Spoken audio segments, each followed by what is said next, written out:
तीसरी लहर की दस्तक। मोदी मंत्रिमंडल का विस्तार। यूपी चुनाव से पहले संघ की डीएनए वाली सियासत।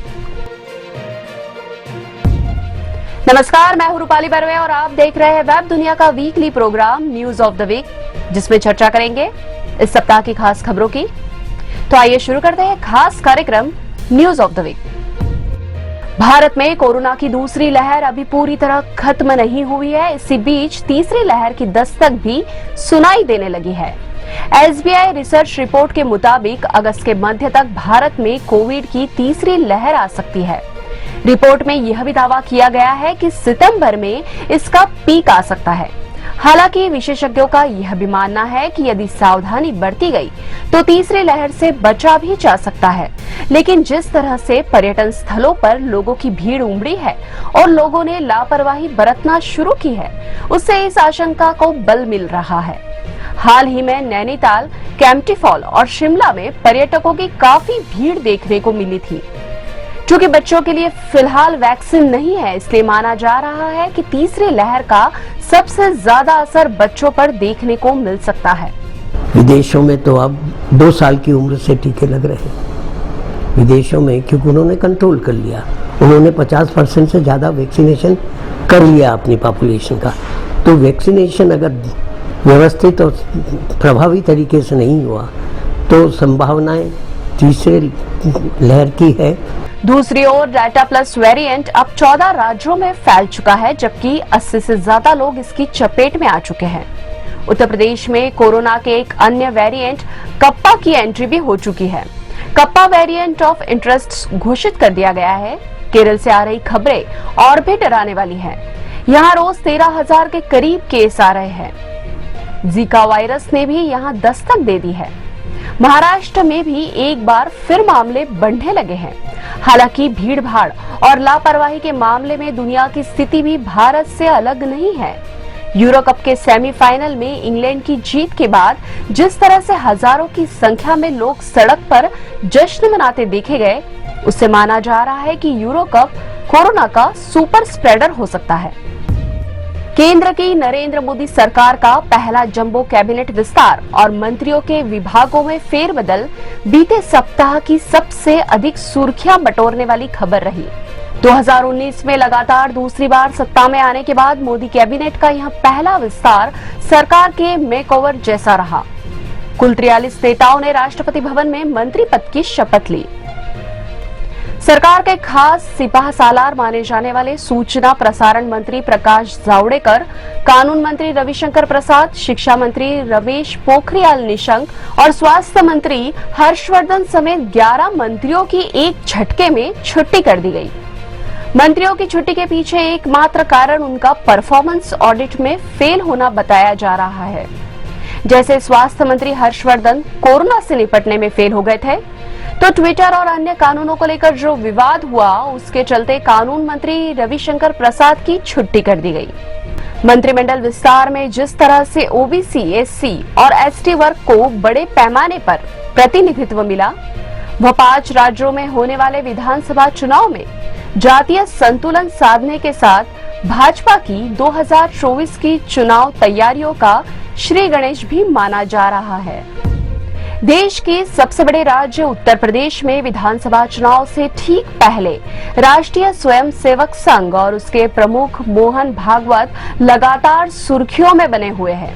बीते सप्ताह हिंदू मुस्लिम एकता को लेकर संघ प्रमुख मोहन भागवत के बयान को लेकर राजनीति गर्मा गई है।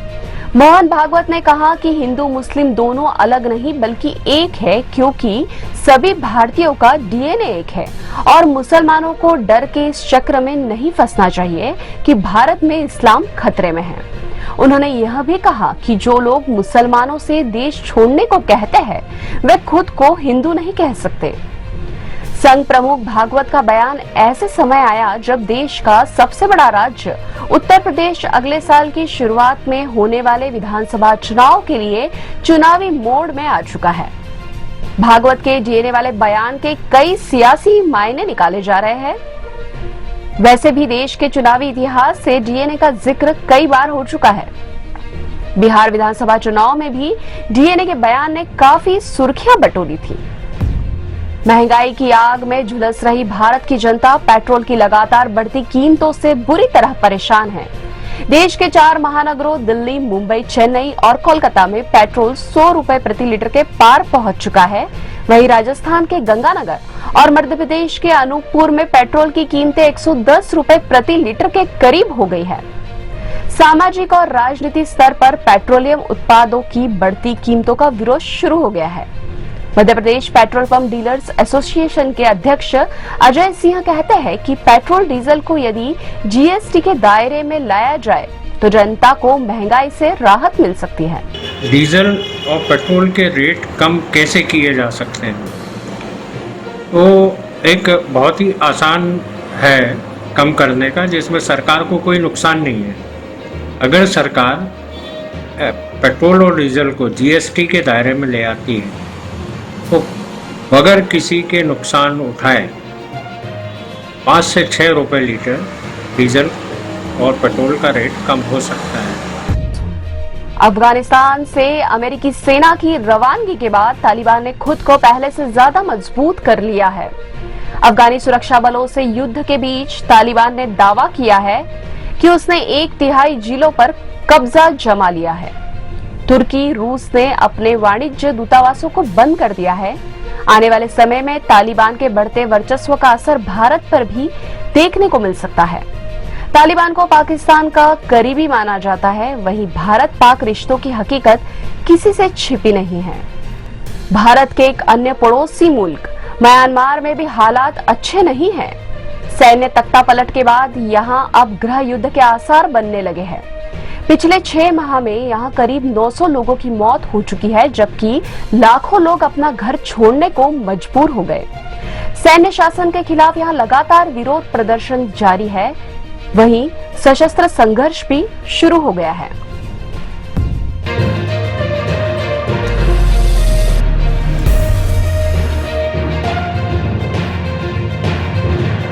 भारतीय सिनेमा के महानायक दिलीप कुमार का 7 जुलाई को मुंबई में निधन हो गया। वे 98 वर्ष के थे। पेश है दिलीप कुमार पर एक विशेष प्रस्तुति। दिलीप कुमार फिल्म जगत की एक अजीमुशान हस्ती।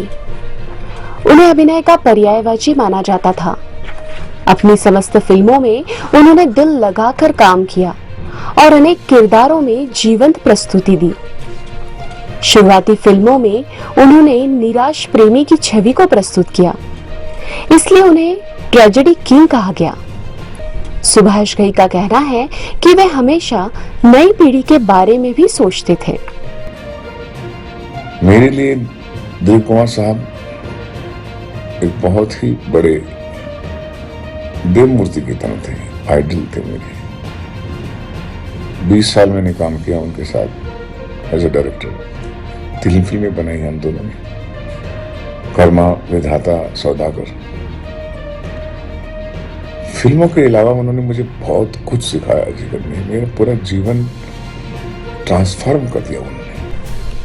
अभिनय के प्रति दिलीप कुमार का रवैया सदा पूर्णतावादी रहा। उन्होंने पूर्णता और श्रेष्ठता के लिए नए मानदंड स्थापित किए।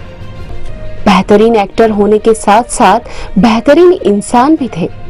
उनके साथ 8 फिल्में करने वाली फिल्म अभिनेत्री वैजंती माला बताती है, I can never forget the beautiful memories of our working together in so many, maximum number of films, 8 films and successful films. And as you always said that we made a very good team. Yes, we did. And he was one of the most outstanding co-stars I worked with. And so helpful, so polite, and such a wonderful gentleman. And it is God's kindness, Allah's mercy, and that gave me a wonderful opportunity of working with him. खबर संक्षेप में। Hamstring चोट के चलते Tokyo Olympic से बाहर हुई भारत की हिमा दास। दर्शकों के बिना खेला जाएगा टोक्यो ओलंपिक। हेती के राष्ट्रपति जोवेनल मोसे की 7 जुलाई को हत्या। हेती मूल के 2 अमेरिकी गिरफ्तार, 4 हत्यारों को मार गिराया। मोदी सरकार ने किसानों के लिए खोला खजाना, कृषि के लिए 1 लाख करोड़ के पैकेज का ऐलान। वेब दुनिया का news of the week program आपको कैसा लगा? कमेंट बॉक्स में जाकर जरूर बताइए। वेब दुनिया के चैनल को सब्सक्राइब कीजिए ताकि लेटेस्ट वीडियो आप तक जल्द से जल्द पहुंच सके। अगले सप्ताह की सुर्खियां लेकर फिर हाजिर होंगे। नमस्कार।